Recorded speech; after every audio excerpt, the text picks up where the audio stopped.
that I would die, that my baby would die. Although the midwife, the nurse, the doula, and my husband assured me we would be okay, no one genuinely tended to my fear. The feeling, my husband told me later, was that I was hysterical, that I wasn't listening to what people were telling me, and that my fear was unreasonable.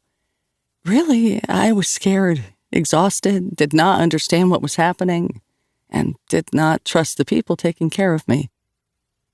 Possibly from my caregiver's perspective, I was getting all worked up for nothing about the world's most common surgery, one that was safe and routine, and likely wasn't even the first they'd performed that day.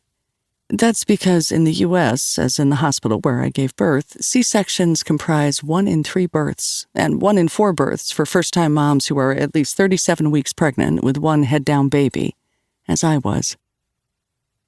I have a flash of memory of being rolled on a gurney to the operating room.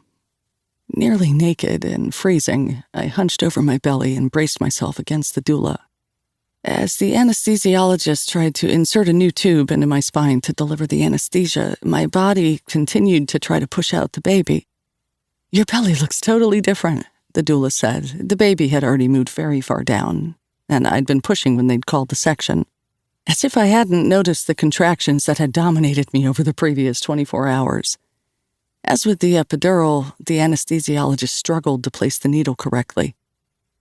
Someone may have strapped or held down my arms. The physician made the first cut. "I felt that," I told him. "You'll feel pressure," he said. I felt it all.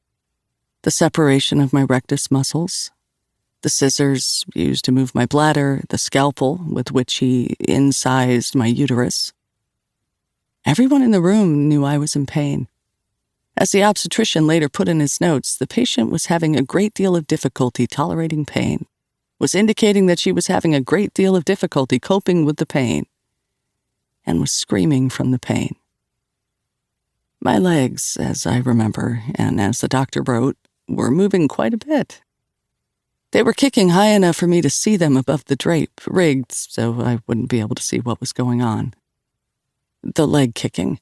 The body will react this way during torture. This is why, before the introduction of ether in 1846, specially trained people were employed to hold down the patient during an operation, 1 for each limb. The anesthesia had failed, and everyone knew it. Yet the operation continued. I was expected to bear the pain. Later, I would find scratches on my hips. From the nurse's nails, maybe, holding me down. I believe that's how, once the operation began, my body wasn't able to run itself off the bed. But it seems implausible that the nurses could have done that during the operation, because the obstetrician couldn't have reached me. After my baby was born, the doctor held her up to my face. "Here's your baby," he said. I don't remember this. My husband told me about it later. But that was our first meeting on this side of the veil.